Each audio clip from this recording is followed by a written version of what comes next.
हैं। स्वामी विवेकानंद का एक कहानी है, जो वो एक टूर पे निकल चुके थे और उसी टूर के बीच में एक नदी पड़ जाता है और उस नदी को उनको क्रॉस करना रहता है और वहाँ पे वो खड़ा होकर के एक नाव का वेट कर रहे थे। उसी समय एक साधु आते हैं और साधु कहते हैं स्वामी विवेकानंद से कि क्या आप ही स्वामी विवेकानंद हैं? बोले कि जी हाँ। तो बोले कि आप तो बहुत चर्चित आदमी हैं, तो आप यहाँ पे क्या कर रहे हैं? आपको सब जानते हैं, आपको मैं भी नाम सुना हूँ। बोला कि मुझे ये नदी पार करना है। बोले कि आप इतना बड़े आदमी हो और आप एक नाव में पार कीजिएगा ये नदी? बोले कि हाँ। तो क्या हुआ?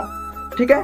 तो वहाँ वो साधु बोलता है कि मैं इतना ज्ञानी हूँ कि ये नदी को बिना नाव के पार कर सकता हूँ चल करके। और वो सच में चल करके पार किया और चल करके आया वापस नदी, वो पानी के ऊपर से और आया वापस। बोला कि मैं इतना ज्ञानी हूँ फिर भी हमको कोई नहीं जानता और आपको सब जानते हैं, ऐसा क्यों? वो मुस्कुराए और बोले कि इसके पीछे आप कितना मेहनत किए हैं, कितना समय दिए?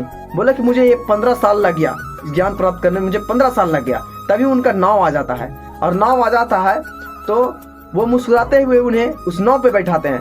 बोला कि आप मेरे साथ चलिए। और वो नदी को क्रॉस करते हैं और अपने जेब से क्रॉस करने के बाद 1 रुपया देते हैं उस नाव वाले को। 50 पैसा अपने लिए और 50 पैसा उनके लिए, यानी दोनों से 1 रुपया देते हैं।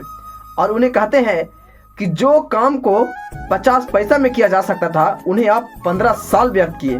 आप अगर यही काम को अगर समाज में इस एक सामाजिक तौर पे एक कुछ करते या एक सोच कर विचार करके करते तो आप मेरे तरह जानकार होते। ठीक है।